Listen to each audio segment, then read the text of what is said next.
Light up your face with gladness. Hide every trace of sadness. Although a tear may be ever so near, that's the time you must keep on trying. Smile, what's the use of crying? You find that life is still worthwhile if you just smile. You will find that life's worthwhile if you just smile.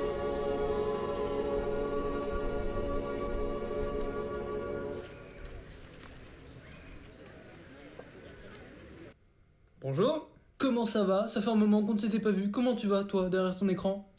On bat les couilles. On bat les couilles. Je me demande quel est le thème de la vidéo d'aujourd'hui.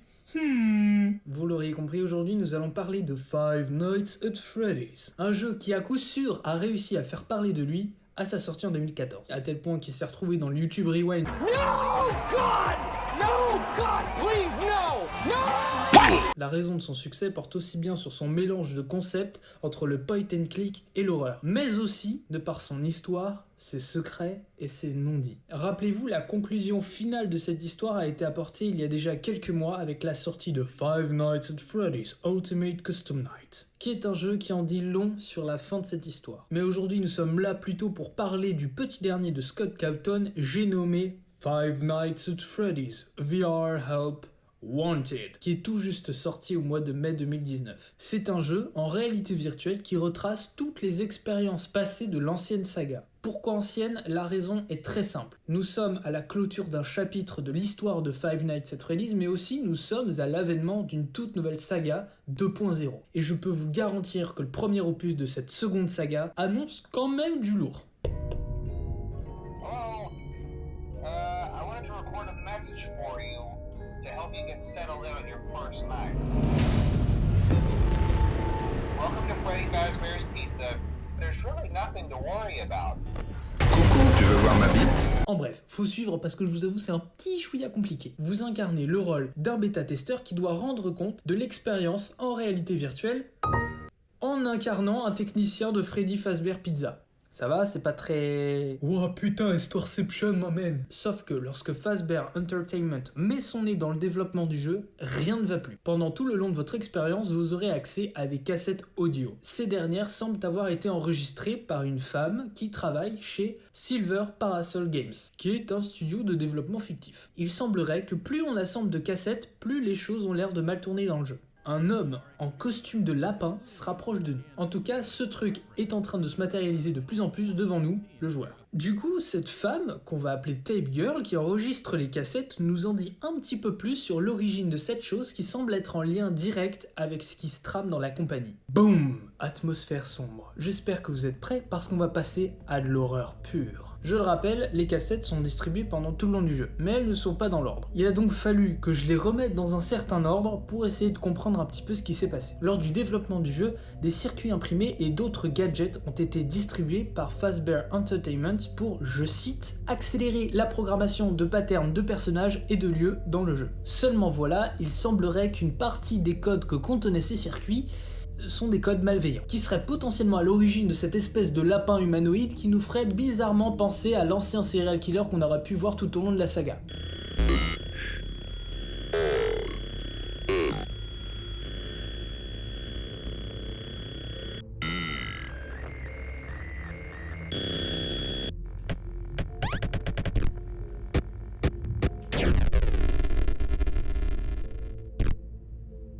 William Afton's fils de...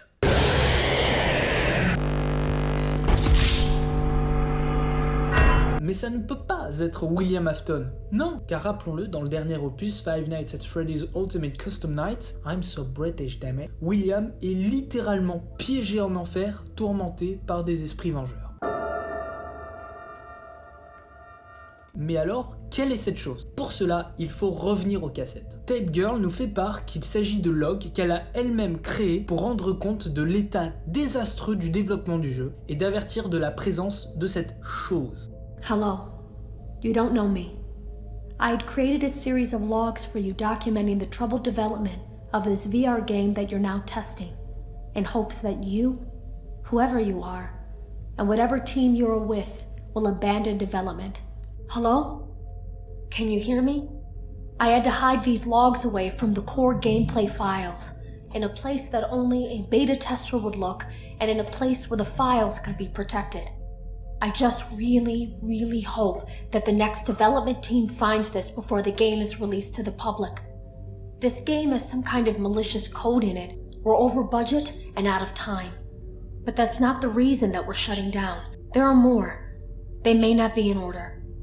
Ces logs sont protégés dans le jeu et sont accessibles que par un bêta-testeur, donc vous. Après que Fazbear Entertainment ait distribué tous ces circuits imprimés avec des codes malveillants à l'intérieur, il semblerait que Jérémy, notre bêta-testeur préféré, soit en train de tomber dans une intense dépression.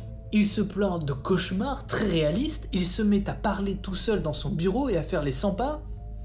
Le mec perd un peu la boule. Il en parle avec Dale, son manager, qui n'a pas l'air de faire plus ample d'empathie. Pire, ce fils de pute commence à prendre des notes pour constituer un dossier afin de virer Jérémy.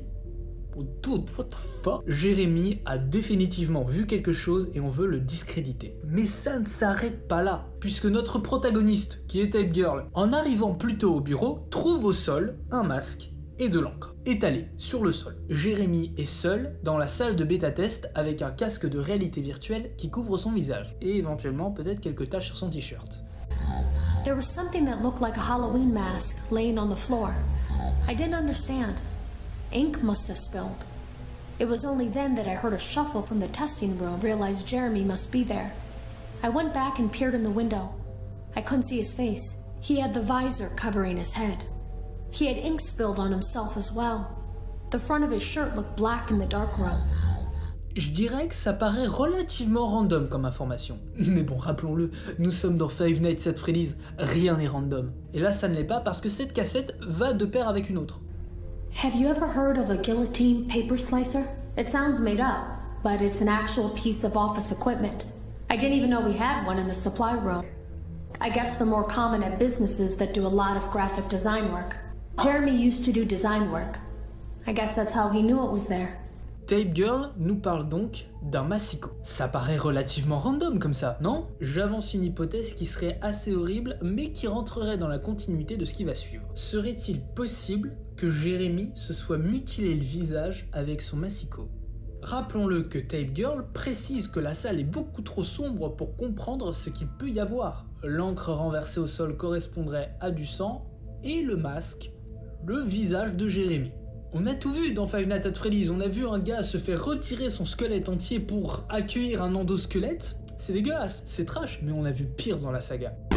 À mon avis, quelques jours plus tard, Jérémy est mort. Ce qui serait un petit peu logique par rapport au fait que Studio Parasol Games commence à avoir un petit peu des ennuis. Du type, on a un procès au cul et on a vite fait de vendre le jeu pour effacer toutes les preuves. Et c'est là que Tape Girl va se mettre à remplacer Jérémy en tant que bêta-testeuse pendant 3 jours. Enfin, tu sers à quelque chose quand même. Elle est alors confrontée à ce que Jérémy a désespérément tenté de dévoiler à toute l'équipe, la présence de Glitch Trap, le lapin. Elle le voit, elle prend des notes et essaye de le supprimer. Mais rien ne fonctionne. Pire, il semblerait que Glitch Trap soit un virus plutôt intelligent. À la manière de Voldemort avec les Horcruxes, Glitch Trap s'est divisé dans toutes les cassettes qu'a enregistré Tape Girl, le rendant insuppressible car ses logs sont contenus dans une zone méga protégée et par ailleurs complètement dissimulée. Elle nous fait alors part de ses inquiétudes. Now I fear that those logs are being used as a Trojan horse. If you are unable to abandon development, hide all traces of these logs that I've created. I fear that finding them and reassembling them will also reassemble the very thing I've tried so desperately to destroy. Elle ne craint que de réunir toutes les cassettes ne matérialise complètement le virus Glitch Trap. Et tu nous dis ça à la 15e cassette, sur 16, championne.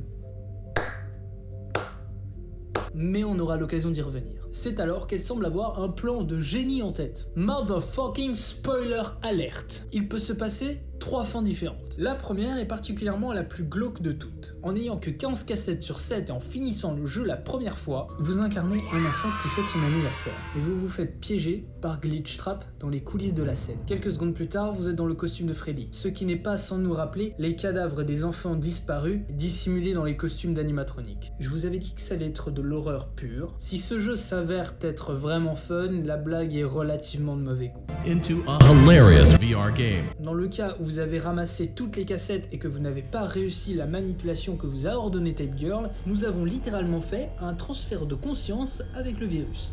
Non, ça ne tombe pas de nulle part. Dès le début du jeu, cela fait partie d'une longue liste de risques non pris en charge qui nous est annoncée par la voix cynique de l'unité d'assistance. You acknowledge that Fazbear Entertainment is not responsible for accidental digital consciousness transference, real-world manifestations of digital characters, nightmares, night terrors, night sweats. Putain, paye ton tutoriel. Ce transfert de conscience pourrait expliquer énormément de choses, notamment le fait que Jérémy soit mort. Jérémy a probablement déjà expérimenté un transfert de conscience entre son esprit et le virus. Donc là vraiment on parle d'un transfert de conscience entre le monde virtuel et le monde réel. Selon donc certains de ces indices, on pourrait supputer, j'utilise le mot suppute parce qu'il y a le mot pute dedans et ça me fait rire, que le virus a affecté l'esprit de Jérémy qui l'a conduit donc dans une intense dépression, qui l'a amené à se mutiler, qui l'a amené à crever. Et enfin, la troisième. Vous êtes derrière une porte en métal avec des traces de mains ensanglantées comme si quelqu'un avait tenté de s'échapper. Sauf que vous êtes du mauvais côté de la porte. Et au moment où vous tentez de vous approcher de la serrure, Glitchtrap vous regarde une dernière fois, vous fait le signe de se taire et disparaît dans l'obscurité. Dans les 3 cas, vous perdez. Et c'est assez étrange parce que normalement, pour une vraie fin, on s'attendrait à ce que Glitchtrap disparaisse en explosant de millions de codes informatiques. Mais non, dans tous les cas, vous perdez. Glitchtrap est en vie, quoi qu'il advienne. Rappelez-vous de ce que je vous ai dit plus tôt. Elle ne craint que de réunir toutes les cassettes, ne matérialise complètement le virus Glitchtrap. Et tu nous dis ça à la 15e cassette, sur 16, championne. À la cassette numéro 1, Tape Girl nous demande de toutes les assembler. Puis ce n'est qu'à la 15e qu'elle nous dit que les rassembler matérialisera et rendra dangereux Glitchtrap. Et si je vous disais que ce n'était qu'une habile méthode de manipulation, non pas pour détruire Glitchtrap, mais bien pour le libérer. C'est alors peut-être une trahison. Ou peut-être pas. Je m'explique. Au départ, l'intention de Tape Girl est de rendre compte de ce qui se passe à l'intérieur de la compagnie lors du développement du jeu. Le fait que Jérémy devienne taré, le fait que son manager Dale essaye de le virer parce qu'il a vu quelque chose, mais ce n'est que lors des dernières cassettes qu'elle semble ne plus voir les choses du point de vue extérieur. Elle est avec Glitchtrap, et à mon avis, lors de la tentative de destruction, elle aurait très bien pu tenter un transfert de conscience. Glitchtrap aurait pris possession de l'esprit de notre protagoniste, qui nous donnerait alors des directives non pas pour détruire Glitchtrap, mais bien pour le libérer. Ouais, stop, pause. C'est Monsieur l'Ours du Futur. En terminant le montage de cette vidéo, je me suis rendu compte que j'avais omis un indice sur le fait que Tape Girl soit éventuellement possédée par Glitchtrap. Si l'on ne manipule un tant soit peu la voix de Glitchtrap, on se rend très vite compte que ces mots correspondent aussi à ceux de Tape Girl de la première cassette. Can you hear me? Hello? Can you hear me?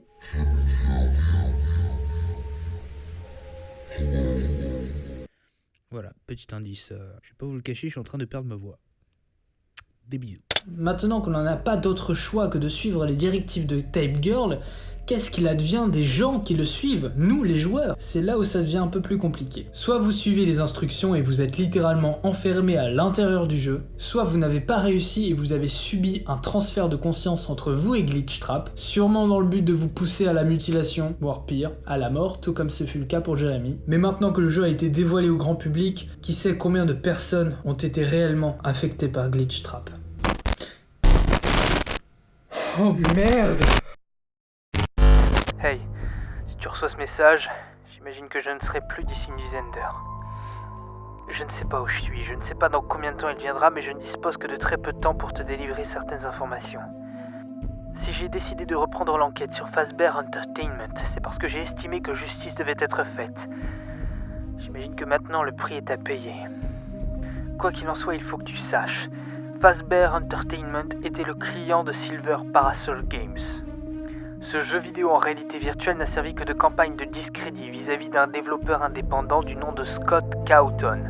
Ce dernier est à l'origine d'une série de jeux vidéo à gros succès, dont le but était de mettre en lumière les tragiques événements de Fazbear Entertainment. Je n'ai rien à ajouter.